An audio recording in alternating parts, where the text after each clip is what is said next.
Hello everyone, today we're going to make a reaction to the evolution of the Dracula.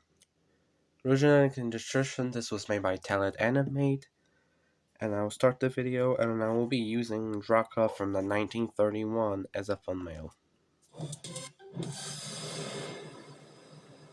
Dracula is one of the most enduring movie characters in history, and each version has its own unique qualities. From the 1920s to the modern day, let's take a look at some of his most notable iterations. Animated. In Nosferatu, Count Dracula, Orlok, wears a long button-up jacket, has bushy eyebrows, sharp front teeth, pointed ears, and long, unruly fingernails. He also occasionally sports a plump hat. He can become invisible, turn into a hyena, and control a mischief of diseased rats, although a sunny window can easily wipe him out. In the 1931 Universal film, a better-dressed Dracula would appear, donning his signature medallion, slicked hair, occasional top hat, and iconic cape, which, despite action figures depicting as red, is actually gray in tone. This Drac has the ability to turn into an ugly bat and a wolf, although the wolf never appears on camera. He aims to kidnap a new disciple, but after laying down for a quick nap, he gets a wooden stake through the heart.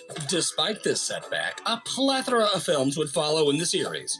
But that's a story for another day. In Hammer's Horror of Dracula, a taller Dracula would make his debut. He rocks a black suit with a matching black cape, although in the sequels a red cape liner would be added. He lacks the ability to shapeshift, but is seemingly irresistible to women. That is until he's provoked, and his eyes become bloodshot and his sharp fangs are revealed.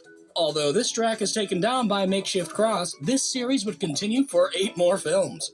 But we won't get into that right now. In Billy the Kid vs. Dracula, Drac sports an oversized bow tie, puffy cuffs, a top hat, a devilish goatee, and his cape has a fluffy collar. He's also fully immune to the sun, is able to turn into a fake-looking bat, and, like Nosferatu, can turn invisible. In this film, he usurps Billy the Kid's fiancée, only to be knocked out and staked with a metal spike. In Blackula, Count Dracula sports a blue military-style coat, ruffled jabot, and a black cape with a gray liner. But this film focuses on Prince Mabelwalde, who attempts to partner with Dracula to end the slave trade, only for the Count to turn him into the undead, dub him Blackula, and lock him away. 200 years later, when he awakens, Blackula tosses on the Count's cape, and, when in attack mode, he appears more sickly and grows bushy facial hair. He searches for his lover reincarnated, but when she is slain, he commits suicide. However, in the sequel, he's brought back to life by magical voodoo. This time, his bow is less droopy, his lapel more triangular, and his cape has a maroon liner. He employs a voodoo practitioner to rid him of his vampirism, but she instead turns on him.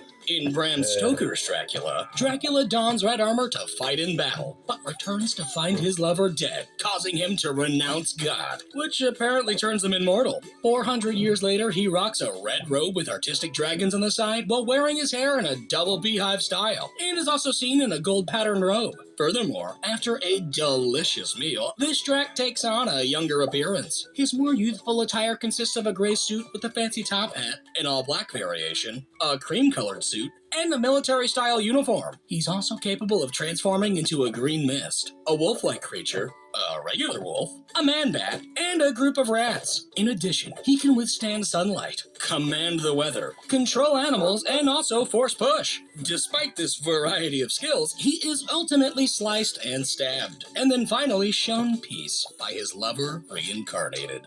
In 2004's Van Helsing, Dracula sports a long coat, heeled boots, earrings, a ponytail, and sometimes a bulky cloak, as well as a golden masquerade disguise. He's also able to transform into a bat creature with giant wings and a beautiful mane. He has hundreds of vampire offspring, but his happy family is interrupted by werewolf Van Helsing, who just so happens to be the one creature that can defeat Dracula. But this is, of course, just a sampling of the Bloodsucker, who appears in over 200 films. What's your favorite interpretation of Dracula? Let us know, so we can follow up with another Dracula animation